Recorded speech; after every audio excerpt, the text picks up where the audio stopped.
I'm not filming or doing anything with 6ix9ine anymore. I would cut him off. I'm just not doing shit with them anymore. Cause that was like, that wasn't cool. I was like, all right, cool. You feel me? I was like, 6ix9ine and everything, but I didn't know 6ix9ine was there at all. All right, Rizzle fam, what's good? Gotta be honest about this one right off the top. 6ix9ine is corny for this one. I mean, this whole thing is just so lame. It's one thing to start problems with people you got beef with, but when you start bringing in random dudes who aren't even in the streets like that, it's not cool. Recently, it seems like 6ix9ine set up an influencer, along with the help of some YouTubers, to basically take a shot and disrespect Lil Durk and King Von. So what went down exactly? For those of you who don't know, there's been a recent trend of lookalikes going on. It's nothing new because there have been Elvis and MJ impersonators like forever, but this is probably the first time we've seen it happen with rappers. First of all, there's a dude who goes by the name Perkio, who got started on TikTok. He had a decent amount of followers in the first place, but after he got some blonde dreads, all his fans pointed out that he looked a lot like Durk. It wasn't long before he really started running with it, and it took a life of its own. Ever since then, the gimmick has been going on strong. There's also a fake Drake who's been going around showing up at clubs in Miami. Weirdly enough, he's also Canadian. Anyway, Izzy Drake and Perkio have collaborated before, and it doesn't seem like this whole thing is gonna go away anytime soon. The issue is though, Drake might have some casual haters, but he doesn't really have street beef or anything like that. Like, nobody's out there trying to run up on Drake. On the other hand, there's definitely people who come for Durk.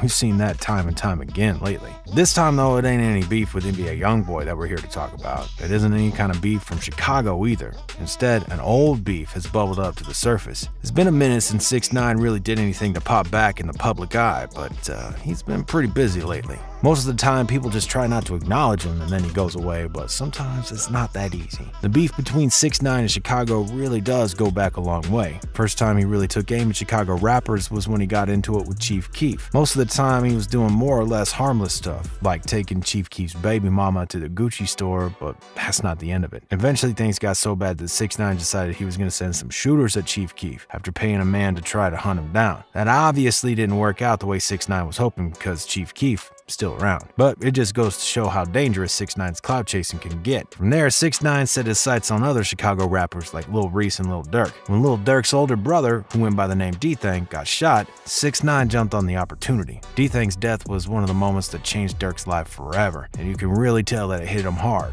even though he was more or less quiet about it. 6ix9ine wasted literally no time before he came at Durk, really not even giving him enough time to process anything that had happened. He got on social media to say things like, "When will you slide here?" I know excuses. The Fed's watching. You trying to get caught up. Your brother just got a bullet in his head. Go slide. Durk also made a post shortly after the death of his brother, which was an advertisement for hoodies and t-shirts he was selling. Honestly, it could have just been a scheduled post or something, or maybe Durk was just trying to keep his mind off of what happened. Either way, 6ix9ine was about to miss this chance either. He commented on the post saying, "Your brother just died and you want to sell sweaters." 6ix9ine's also in the middle of a lot of lawsuits, and while he's been flexing a lot of money lately, we really don't know how his finances are doing. While Fabio Foreign called him out recently for renting cars and houses for music videos, buying fake jewelry, and just generally being a fraud, a lot of people don't seem to think that's the case. That being said, in a statement from his lawyer, he told the judge that he couldn't deal with losing a civil case because he'd be broke afterward. What's the truth about that then? Well, 6ix9ine and his lawyers made a pretty big move to avoid a lawsuit recently. Guinea's a new track released by 6ix9ine, and it's the first one he's put out in a long time. First of all, it's an advertisement for a drink. Second of all, it's a Lil Durk diss. But 6ix9ine didn't just come out and say it. He announced that in court to avoid having to pay damages to some people who were suing him. Two plaintiffs have been trying to get this money from 6ix9ine for a long time, but somehow he's managed to snake his way out every single time. After telling the judge he was too broke to actually pay out the $1 million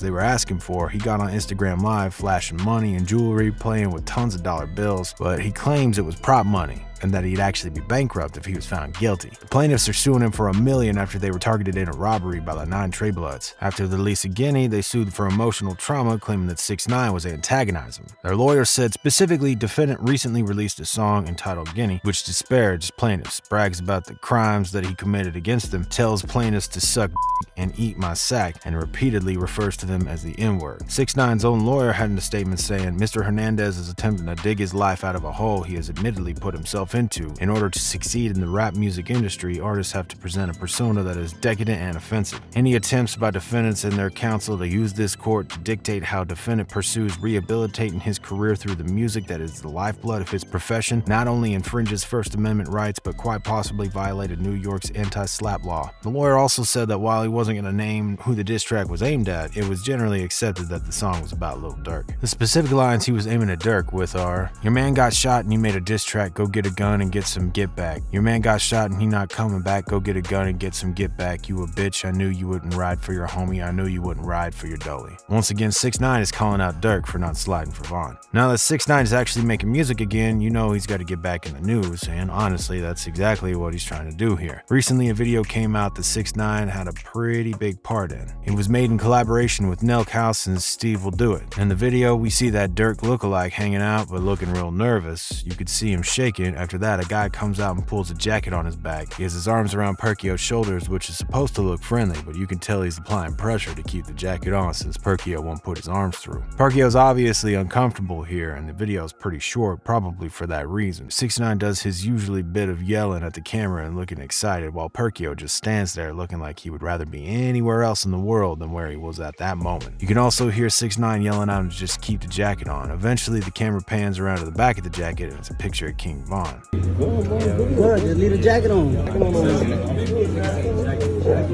Hey, jacket? After everything went down, Perkio released a video addressing the situation, doing his best to explain how everything actually went down. He first explains that he was hit up by Steve Will Do It, who wanted to collaborate in New York. Of course, Perkio was excited and pretty much immediately agreed to meet up and get the video made. Apparently, there wasn't a lot of talk about what would actually happen in the video before they met up. That's when they went outside to film and a bunch of random dudes showed up. Those dudes were 6ix9ine and all his homies. He doesn't talk much about what happened after he left or anything like that. That being said, he described the whole thing as an ambush and that he said he would have done nothing to do with the video if he would have known that 6ix9ine was there. He says that Durk was super receptive to the idea of having a lookalike influencer. Perkio also said that he hung out with OTF and they all showed him love and they're all cool. Steve Will Do It tried to tell an entirely different story. At the moment, we can't really say exactly what went down because we really only have Perkio's word. Maybe he thought he was meeting up with the 6ix9ine lookalike and freaked out when it was actually him. Maybe he really was just about to do anything for the bag. Steve Will Do It posted a tweet to address things from his side of the story. He says, "Cap, I want to see DM. I never messaged him to collab, was unaware he existed until today. He came to do something with 6ix9ine for money. He played himself for cash." People on Twitter have all kinds of opinions on the whole thing. One user said, "Bro, he thought I was going to be a fake 6ix9ine like fake Drake that he did a collab with. He thought they were going to do a fake skit with all the impersonators. He's 15. He never took the money. He's trying to leave as soon as he's seen 6ix9ine." Another user said, "Hopefully Durk sees this and sees that his lookalike was trying to look out for him and didn't want to cross no lines or disrespect anyone. Dude could have went and did the exact opposite for some quick cash. He's a young kid, so that surprises me. He's smart." While of course Perkio doesn't want to be involved in the middle of the beef between OTF and 6ix9ine because he's cool with Durk, it's probably bigger than that. This dude isn't from the streets. He's not a Chicago dude. He's not in anyone's ops. He's just a kid who found a fun way to blow up on social media and make a life better for himself. For 6ix9ine to try to drag him into something like this for clout, for real, dude, it's rude, it's dangerous, and it's corny. There's no excuse for acting like that. At the same time, what else do you expect from 6ix9ine at this point? Durk doesn't seem to be all that upset with what went down, to be honest, because for real, it doesn't seem like he takes 6ix9ine all that seriously. That being said, 6ix9ine did tag him on a social media post with the video captioning, "I had a gift for the bro King Von. Your dude ain't never gonna slide, but they definitely rep you all day on shirts." What do y'all think about this though? Is 6ix9ine absolutely down bad for clout to pull something like this? Should Perkio do his best to distance himself from all the street stuff if he wants to stay safe? Let us know what you think down below in the comments. And of course, don't forget to keep it Rizzle. Oh, if you're digging this story, make sure you go and peep this one next.